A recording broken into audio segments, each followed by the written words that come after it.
जामनेर तालुक्यातील ताज्या बातम्या व ठळक घडामोडींसाठी पाहत राहा JBN महाराष्ट्र।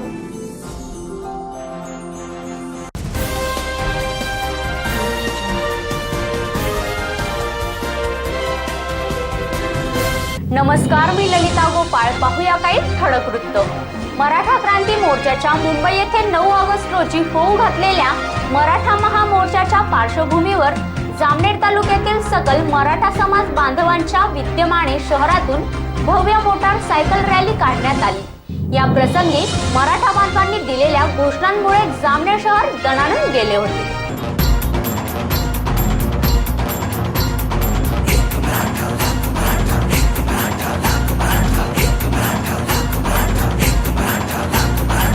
वाघाची आहे मराठा, जिजाऊंचा बाळ मराठा, हिंदू मनाचा आहे मराठा, भगवा झेंडा आहे मराठा, मराठा मराठा मराठा। 7 वाघाची आहे मराठा, जिजाऊंचा बाळ मराठा, हिंदू मनाचा आहे मराठा, भगवा झेंडा आहे मराठा, मराठा मराठा मराठा।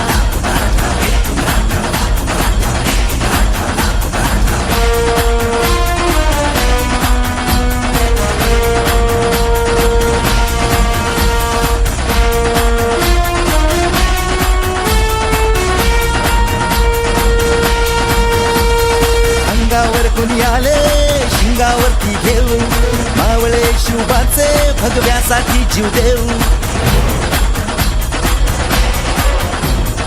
अंगावर कोणी आले शिंगावरती घेऊ, मावळे शिवबाचे भगव्यासाठी जीव देऊ। सळसळत हे रक्त मराठा, तलवारीची धार मराठा, अन्यायास धाक मराठा, धगधगता इतिहास मराठा, मराठा मराठा।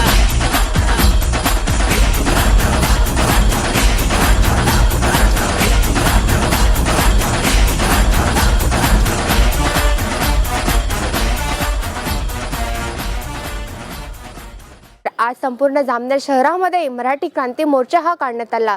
तर ह्या मराठी क्रांती मोर्चामध्ये सर्व समाजीय बांधव त्याचप्रमाणे मुली सुद्धा या क्रांती मोर्चामध्ये उपस्थित होत्या। तर या मुलींकडूनच आपण या क्रांती मोर्चाबद्दलची सविस्तर माहितीही जाणून घेऊया। हा महाराष्ट्र बहुजनांचा, फुले शाहू आंबेडकरांचा। या महाराष्ट्रात मराठ्यांना 18% आरक्षण लवकरात लवकर देण्यात यावे। तसेच कोपर्डीतील घटनेशी आपण सगळे माहितीच आहे। कोपर्डीमध्ये एका निष्पाप श्रद्धा नावाच्या आमच्या बहिणीवर जी अवस्था तिला बेतावी लागली, तिच्यावर जे बेतलं ते दुसऱ्या कोणत्याही महिलेवर, आया बहिणींवर तशी पाळी येऊ नये त्यासाठी आम्ही हा मोर्चा काढला आहे। या मोर्चामध्ये त्या कोपर्डीतील मुलीला तिच्यावर झालेला बलात्कार करणाऱ्या त्या अमानुष लोकांना शिक्षा होण्यात यावी, त्यांना फाशी देण्यात यावी, त्यांना लवकरात लवकर फाशी व्हावी। आपण त्यांना फाशी दिली तर ती 4 भिंतीतच राहील, परंतु त्यांना कधी आपण लाखो जनतेसमोर तरफडत मारले तर दुसऱ्या कोणत्याही एक व्यक्तीची आपल्या आया बहिणींकडे उंच नजर करून पाहण्याची इच्छा होणार नाही। त्यामुळे त्यांना 4 भिंतीत फाशी न देता लाखो जनतेसमोर तरफडत मारण्यात यावे। तसेच शेतकरी कर्जमाफीसाठी झुंजत आहे, त्याला कर्जमाफीसाठी 15 पानांचा फॉर्म भरावा लागत आहे। एवढा 15 पानांचा फॉर्म कशासाठी? एका पानावर पण आपण घेऊ शकतो ना। आम्ही शिकलेले, आम्हाला आमचे जे एज्युकेशनसाठी जे असतात ना मुद्दे ते सुद्धा भरता येत नाही एवढं। पण तो बिचारा शेतकरी, कोणी शिकलेला कोणी न शिकलेला, तो कसं काय एवढी माहिती भरेल? आम्हाला 15 पानाचे भरता येत नाही, तो एकटा कसं काय 15 पानाचा फॉर्म भरेल? आणि तो शेतकरी आहे, त्याच्यासाठी या कागदांचा सबूत कशाला? तो शेतात राबतो, हे सगळे बघतात ना, तो शेतात राबतो म्हणून। याच्यासाठी कागदांचा प्रूफ नको, त्याला प्रूफ देण्यासाठी कागद लागत असतील अजून तर ते कागदच नाही तर मग तो काय, तर त्या शेतामध्ये व्हिडिओ कॅमेरा लावून शूटिंग करून ठेवेल की हा मी शेतकरी आहे। मग याचा प्रूफ सरकारला देईल का? सरकारला प्रूफ नको पाहिजे, सरकारला 15 पानांचा फॉर्म नको द्यायला पाहिजे होता। त्यांनी लवकरात लवकर शेतकऱ्यांना कर्जमाफी दिली पाहिजे होती। पीक कर्जासाठी बँकेसमोर मोठमोठ्या रांगा लागलेल्या असतात, मग शेतकरी पीक कर्जासाठी रांगेत उभा राहील का शेतात जाऊन मशागत करेल, त्याची कामं करेल? शेतकरी राजा जमीन कसेल की कम्प्युटर घेऊन बसेल? तो कम्प्युटर घेऊन बसला तर आपल्यासारख्या ज्या एज्युकेशन करतात तशा लोकांनी खायचं काय? आपण ते कम्प्युटरचं युक्त नाही खाऊ शकत, इंटरनेटचं युक्त नाही खाऊ शकत, माऊस CPU असे तर नाही खाऊ शकत ना आपण। आपण तो जे पिकविल तेच आपण खाऊ शकतो ना. त्यासाठी शेतकऱ्यांना लवकरात लवकर कर्जमाफी तसेच पीक कर्ज देण्यात यावे. ओबीसी शिष्यवृत्ती लागू करण्यात यावी. त्यांना त्यांच्या शिष्यवृत्तीमध्ये वाढ करण्यात यावी. नोकरी भरतीसाठी आरक्षण रद्द केले ते लवकरात लवकर लागू करण्यात यावे. प्रत्येक शेतकरी बाप स्वप्न बघत असतो की आपला मुलगा वकील व्हावा, इंजिनियर व्हावा, डॉक्टर व्हावा. आपल्या मुलाने डॉक्टर होऊन डॉक्टर व्हावं, इंजिनिअरिंगला जावं, तो स्वप्न बघत असतो. पण इंजिनिअरिंगची फी तर जाऊ द्याच, पण ज्याला डॉक्टरांनी व्हायचं असेल तर ओबीसी अशा कास्टनुसार लिस्ट लावली जाते. त्या लिस्टमध्ये मग माहीतच आहे ना, लिस्ट लागली किती मार्क असले तरी मग कास्टनुसार ज्यांना जास्त मार्क असतात ते कास्टनुसार बाकी बिचारे मागे असतात. त्यांना शिक्षण घेता येत नाही. त्यांना फी 5 लाख 6 लाख एवढी फी बिचारा शेतकरी कुठून आणणार? त्याची वर्षाची पण कमाई नाही, 2 दिवसाची पण कमाई नाही तेवढी की 5 लाख आणि 6 लाख तो देईल म्हणून. 5 वर्षात सुद्धा तो एवढे 5 लाख 6 लाख कमवू शकत नाही. ही अवस्था आपल्या सरकारने करून ठेवली बिचारा शेतकऱ्यांची. शेतकरी आहे म्हणून आपण जीवन जगत आहे, पण त्याची एवढी अवस्था नको व्हायला हवी असं मला वाटतं. असं माझं मत आहे की शेतकऱ्याची एवढी अशी बिकट अवस्था या सरकारने करून ठेवली आहे. हे सगळं या महाराष्ट्रातील शेतकऱ्यांना भोगावं लागत आहे. तसेच ते कोपर्डीतील घटना, मराठ्यांचं 18% आरक्षण, या सगळ्यांसाठी आम्ही जामनेर समन्वय समितीतर्फे मोर्चा काढण्यात आला आहे. या मोर्चाचं एकच उद्दिष्ट आहे की मराठ्यांना आरक्षण, कोपर्डीतील त्या निष्पाप श्रद्धा नावाच्या मुलीवर जे तिच्यावर जे बेतलं त्या व्यक्तींना शिक्षा व्हावी, फाशी, नाहीतर लाखो जनतेसमोर त्यांना तरफडत मारण्यात यावे. त्यांना जर तुम्ही फाशी नाही देऊ शकत असाल, ते व्यक्ती कधी आम्हाला असे रोड्यावर दिसले तर त्यांचे हाल काय होईल त्या टायमाला तुम्ही ते बघू शकतात की त्या व्यक्तींचे, या मराठा समाज, हा महाराष्ट्र बहुजन सगळे त्या व्यक्तींचे काय हाल करतील. त्यांनी फक्त रोडावर असं कोणत्या जागी आम्हाला ते दिसले पाहिजे. लोकच नव्हे तर आम्ही महिला सुद्धा त्यांना पुरे पडू शकतो. ते 3 असतील, 10 असतील, 50 असतील, त्यांना आम्ही सगळ्या महिला पुरे पडू शकतो. आम्ही आता घाबरणाऱ्यांमधल्या नाहीये. घाबरून बघितलं, खूप बघितलं घाबरून. ते काय होतं ते आम्हालाच माहिती आहे घाबरल्याने. पण आता घाबरून चालणार नाही. आता महिलांनी लढलं पाहिजे, स्वतःसाठी लढलं पाहिजे. महिला लढतील तेव्हाच येईल. एकाही महिलेने असं जाणायला नको की महिला आहे, मी बाहेर गेली, लोक काय म्हणतील, लोक काय जाणतील. लोक तर बोलणारच आहे. आपण चांगलं केलं तरी बोलतात, वाईट केलं तरी बोलतात. मग काय, जे योग्य आहे ते करा ना. महिलांनी कशाला हे करायचं? माणूस करू शकतो, महिला सुद्धा एक जातच आहे ना, ती का नाही करू शकत? तिनेही केलं पाहिजे. शिक्षण, सगळ्या गोष्टीत महिला पुढे पाहिजे. आणि आता तर युक्त आहेच. प्रत्येक युनिव्हर्सिटी असो, काही असो, प्रत्येक याच्यात महिला पुढे आहेत. त्यांनी घराचे कामं करो, काही करो, तरी त्या पुढे आहेतच महिला. माझं या मोर्चातर्फे एकच सांगणं आहे की कोपर्डीतील घटना असो, मराठ्यांचं आरक्षण असो, किंवा नोकरी भरतीसाठी रद्द केलं, त्यांनी जे हे रद्द केलं ते त्यांना लवकर देण्यात यावं आणि ओबीसींच्या शिष्यवृत्तीमध्ये वाढ व्हावी, एवढंच माझं या मोर्चातर्फे मागणं आहे. त्यामुळे त्यांनी लवकरात लवकर आरक्षण द्यावं. यासाठी आम्ही 9 ऑगस्ट रोजी मुंबई येथे मूक मोर्चा काढला आहे. या मूक मोर्चाला सर्वांनी लाखो संख्येने उपस्थित राहावं अशी मी विनंती करते सगळ्यांना. आपण तिथं आपली शक्ती दाखवून दिली तर समाज मीन्स आपलं सरकार घाबरेल की हा, यांच्यामध्येही ताकद आहे, हेही काही करू शकतात. आपण आपल्या मनाची नाहीच दाखवू शकत असं सरकारला वाटेल. त्यामुळे आपल्याला दाखवून द्यायचंय की आपण महाराष्ट्रातले काय चीज आहे, म्हणून आपण काय करू शकतो, कशाला पुरे पडू शकतो. त्यामुळे 9 ऑगस्ट मुंबई येथे सगळ्यांनी लाखो संख्येने उपस्थित राहावे अशी मी विनंती करते. आणि प्रत्येक घरातील 10 लोक नाही येऊ शकत तर प्रत्येक घरातील एक माणूस जरी पाठवला ना तर करोड, लाखातली संख्या करोडो, लक्ष, अब्जामध्ये बदलू शकते. त्यामुळे मुंबईमध्ये लाखो संख्येने उपस्थित राहा अशी मी विनंती करते. एक मराठा लाख मराठा. जय हिंद, जय महाराष्ट्र. फुले शाहू आंबेडकरांच्या महाराष्ट्रामध्ये होणारे अन्याय खूप वाईट आहेत. कोपर्डी घटनेच्या आरोपींना अजून फाशीची शिक्षा झाली नाही. हा मानव जातीला, हा एखाद्या मराठा समाजालाच नव्हे तर मानव जातीला कलंकित करणारा अन्याय आहे. कोणत्याही जाती धर्माच्या मुलीवर जर कोणी वाईट नजरेने बघितलं तर त्याला मराठी समाज हा शिक्षा दिल्याशिवाय राहणारच नाही. कोणत्याच जाती धर्म समुदायावर अन्याय होऊ नये यासाठी क्रांती मोर्चा मुंबईला 9 ऑगस्ट रोजी निघणार आहे. तरी सर्वांनी 9 ऑगस्टला लाखोच्या संख्येने मोर्चाला हजेरी द्यावी ही मराठा समाज जामनेर समितीतर्फे विनंती आहे. धन्यवाद. जय शिवाजी, जय जिजाऊ, जय शिवराय.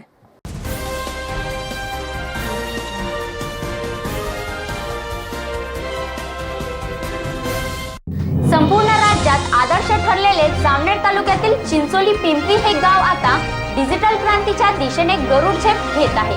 गावात यापूर्वीच ग्रामस्थांना मोफत वायफाय सुविधा, सीसीटीव्ही, आरोचे शुद्ध पाणी येथील ग्रामपंचायतीमार्फत उपलब्ध करून देण्यात आले आहे. आता येथील जिल्हा परिषदेची मराठी मुलांची शाळा सुद्धा संपूर्णतः डिजिटल झाली आहे. जलसंपदा मंत्री नामदार गिरीश महाजन यांच्या सहकार्याने तसेच सरपंच विनोद चौधरी यांच्या संकल्पनेतून येथील शाळेतील विद्यार्थ्यांना 35 टॅब उपलब्ध करून देण्यात आले आहेत. त्यामुळे ही शाळा आता जिल्ह्यातील पहिलीच दप्तरलेस शाळा ठरली आहे. याबरोबरच या शाळेला 6 कॉम्प्युटर संच आणि 2 LED सुद्धा लोकसहभागातून आणि शासनाच्या सहकार्याने देण्यात आले आहेत. नामदार गिरीश महाजन आणि मान्यवरांच्या हस्ते येथील विद्यार्थ्यांना टॅब आणि शालोपयोगी वस्तू वितरण आज करण्यात आले आहे. लोकसहभागातून आणि एकत्रितपणे काम करून चिंचोली पिंपरी येथील ग्रामस्थांनी गावाचा अत्याधुनिक विकास साधला असून नामदार गिरीश महाजन यांनी सुद्धा या ग्रामस्थांचे अभिनंदन केले आहे.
चिंचोली येथील विद्यार्थ्यांना आज आपण या ठिकाणी टॅब वाटप केलं आहे. त्या ठिकाणी कॉम्प्युटर दिले, दप्तरं दिलेत.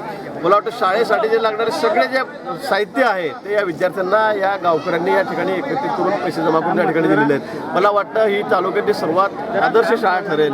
कारण प्रत्येक विद्यार्थ्याला आपण त्या ठिकाणी टॅब दिलेलं आहे, त्याच्यामध्ये सिलेबस सुद्धा दिलेला आहे. म्हणजे दप्तराचं ओझं कमी करण्यासाठी आणि ग्रामीण भागातील विद्यार्थ्यांना जिल्हा परिषदच्या शाळेमध्ये पहिलीच्या वर्गापासून आता त्यांनी कॉम्प्युटर त्या ठिकाणी कंपल्सरी केलेलं आहे. आणि जे शिक्षक जे आहेत ते याच्यामध्ये अतिशय तरबेज आहेत, पारंगत आहेत, त्याचं ट्रेनिंग त्या ठिकाणी झालेलं आहे. मला वाटतं की लहानपणापासून जर ग्रामीण भागामध्ये हे गाव अतिशय दुर्गम भागातलं गाव आहे, अतिशय टोकावरचं गाव आहे आमच्या तालुक्यातलं. आणि अशा ग्रामीण भागामध्ये, दुर्गम भागामध्ये विद्यार्थ्यांना आता टॅब दिले जाणार आहेत. प्रत्येक विद्यार्थ्याला की जे खाजगी शाळेमध्ये पण नाही आहे कुठे, असे टॅब देऊन त्याला कॉम्प्युटर करून त्याचा सिलेबस सर्व त्याच्यामध्ये टाकून या ठिकाणी त्याला शिक्षण दिलं जाणार आहे. मला वाटतं डिजिटल एज्युकेशन जे आपण त्याला म्हणतो त्याची ही सुरुवात या ठिकाणी असं मला वाटतं.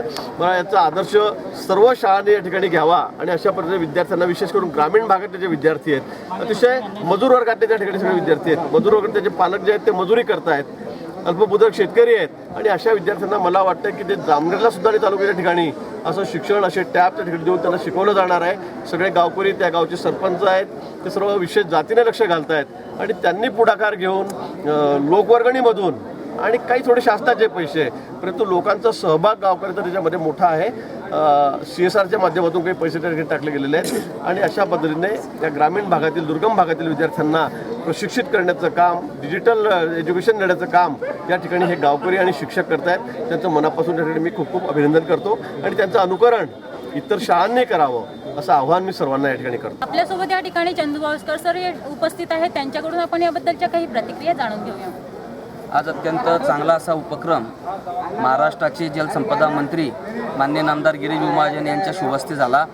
हा आपल्या जिल्ह्यातीलच एक, तालुक्यातीलच नव्हे तर जिल्ह्यातील एक आदर्श असा म्हणता येईल.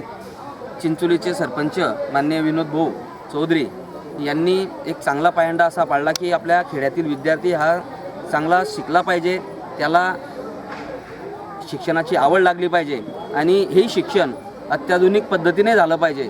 महाराष्ट्र शासनाने आधीच विद्यार्थ्यांच्या दप्तराचं ओझं कमी करायचा जो निर्णय घेतला आहे त्यात खऱ्या अर्थानं चिंचोलीचे सरपंच विनोद भाऊंनी त्यांच्या सहकाऱ्यांनी एक पुढचं पाऊल टाकलं आहे. त्यांनी त्यांची शाळा ही डिजिटल केली आहे। एखाद्या जिल्हा परिषदच्या शाळेत अशा पद्धतीनं डिजिटल शिक्षण देणं म्हणजे हा एक चांगल्या पद्धतीचा उपक्रम आपल्या या तालुक्यात सुरू झाला आणि त्याचा शुभ हस्ते माननीय नामदार गिरीश बुमाजे यांच्या हस्ते आपण 35 विद्यार्थ्यांना टॅब दिलेत, त्यानंतर कॅम्प्युटर दिलं, त्यानंतर सगळी जे लहान पोरं होते त्यांना वह्या पुस्तकही मोफत, गणवेश मोफत दिले।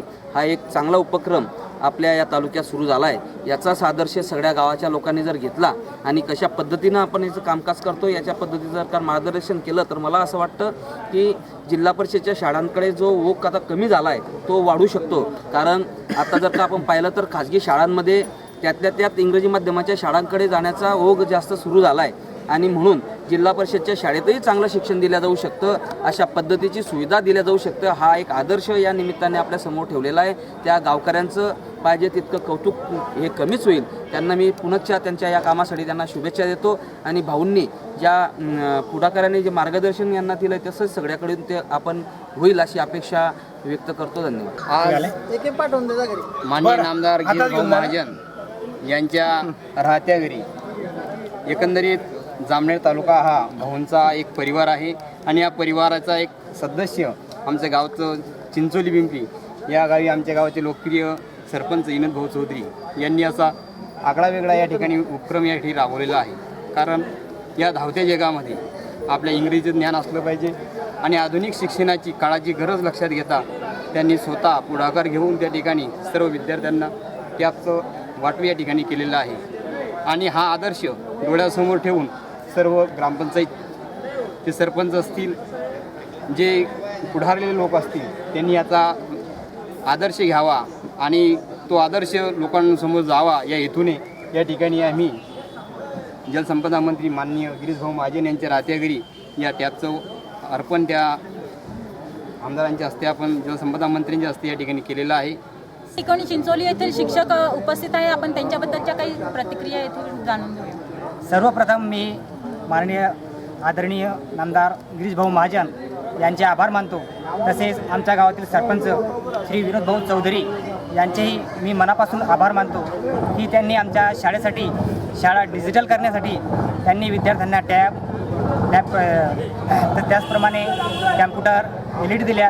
त्याबद्दल मी शाळेच्या वतीने विनोद भाऊ चौधरी यांचे अगदी मनापासून आभार मानतो। मध्ये खूप अशी महत्त्वपूर्ण मदत या ठिकाणी झालेली आहे आणि भारत शासनाचा जो काही या ठिकाणी उपक्रम आहे डिजिटल इंडिया आणि डिजिटल स्कूल तो आम्ही परिपूर्ण रीतीने या ठिकाणी चांगल्या पद्धतीने या ठिकाणी राबवणार। कॅमेरामन सचिन तायडेसह मी मिनल चौधरी, JBN महाराष्ट्र न्यूज, जामनेर।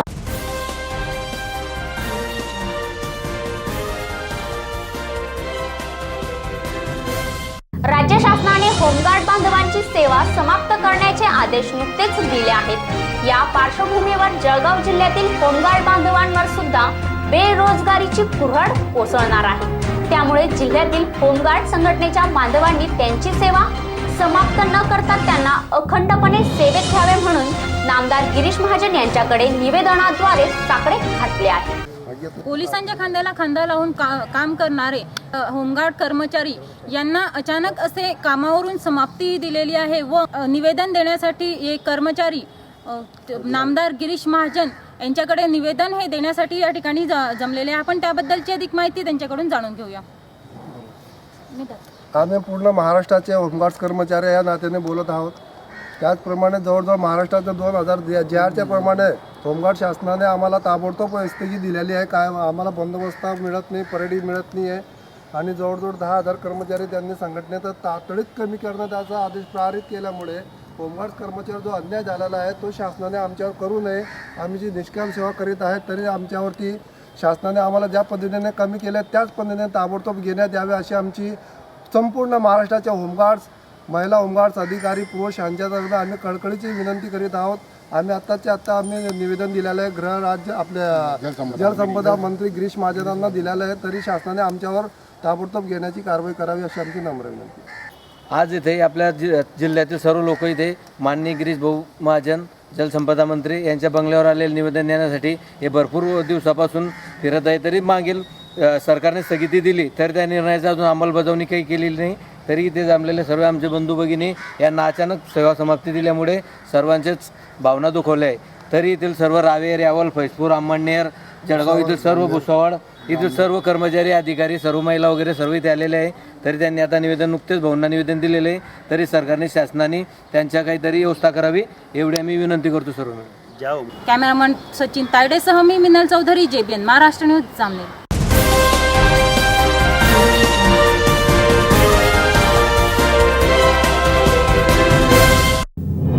अत्याधुनिक उपकरणांनी सुसज्ज आणि संपूर्णतः वातानुकूलित मीरा मल्टीस्पेशालिटी हॉस्पिटलचा शुभारंभ आज आरोग्य शिक्षण मंत्री नामदार गिरीश महाजन यांच्या शुभ हस्ते करण्यात आला.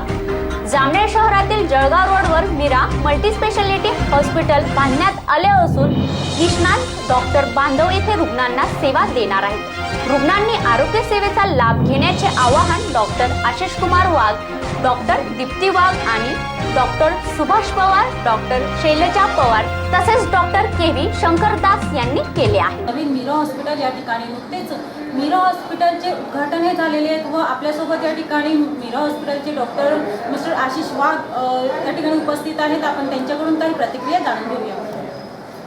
नमस्कार, मी जामनेरमध्ये गेल्या 11 वर्षापासून प्रॅक्टिस करतो आहे. मी मीरा हॉस्पिटल मॅटर्निटी हॉस्पिटलच्या माध्यमातून प्रवास सुरू केला होता माझा. मी स्वतः गायनेकोलॉजिस्ट आहे आणि नंतर एक 11 वर्ष माझं हॉस्पिटल प्रॅक्टिस झाल्यानंतर नवीन हॉस्पिटल बांधकाम करायचं. त्यावेळेस माझ्या मनामध्ये एक कल्पना सुचली की जामनेरमध्ये मल्टीस्पेशालिटी हॉस्पिटल नाही आहे, म्हणून मी ह्या नवीन वास्तूमध्ये मल्टीस्पेशालिटी हॉस्पिटल तयार केलं की जेणेकरून अधिकाधिक रुग्णांना लाभ होईल आणि माझ्या जामनेर तालुक्यातले जे रुग्ण आहेत जे घरी हार्ट अटॅक आल्यामुळे हॉस्पिटल जळगावपर्यंत पोहोचू शकत नाही, जळगावच्या हॉस्पिटलपर्यंत, त्यांना प्राथमिक ट्रीटमेंट किंवा कम्प्युटर ट्रीटमेंट इथे मिळेल. त्यामुळे मी इथे अद्यावत ICU सुरू केलेला आहे. तसंच NICU नवजात शिशूंसाठी NICU पण चालू केलेलं आहे आणि त्यासाठी जे लागणारे डॉक्टर्स आहेत ते मुंबईवरून माझे मित्र वगैरे आलेले आहेत. ते फुल टाईम 24 तास इथे राहणार आहेत. पेडॅट्रिशियन आहे, फिजिशियन आहे. आणि दुसरी गोष्ट, जामनेरमध्ये आतापर्यंत ब्लड बँक नाही आहे. ब्लडसाठी मलासुद्धा एखादी सिरियस पेशंट करायचं असेल, ब्लड घ्यायचं असेल तर पेशंटला जळगावला पाठवावं लागतं. त्याच्यासाठी 4-4 तास जातात. तर मी इथे आता येणाऱ्या 2 महिन्यामध्ये ब्लड स्टोरेज युनिट तयार करतो जेणेकरून लोकांना ब्लडसुद्धा इथेच अवेलेबल होईल. म्हणजे माझं संपूर्ण सुविधा देण्याचा जो मानस आहे, जो प्रयत्न आहे, तो इथे या मीरा मल्टीस्पेशालिटी हॉस्पिटलमधून मी साध्य करत आहे. आज आमच्या तालुक्यातले आमदार आणि मंत्री साहेब, जलसंपदा आणि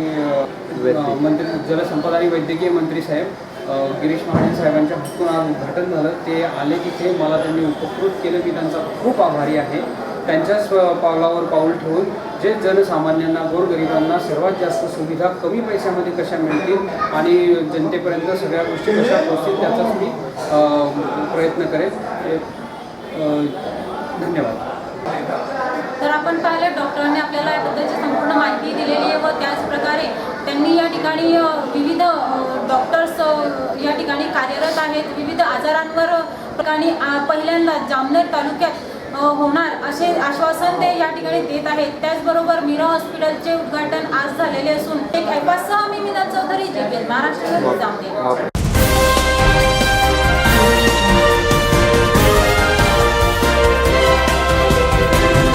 पुन्हा भेटू, तोपर्यंत पाहत राहा JBN महाराष्ट्र न्यूज. नमस्कार.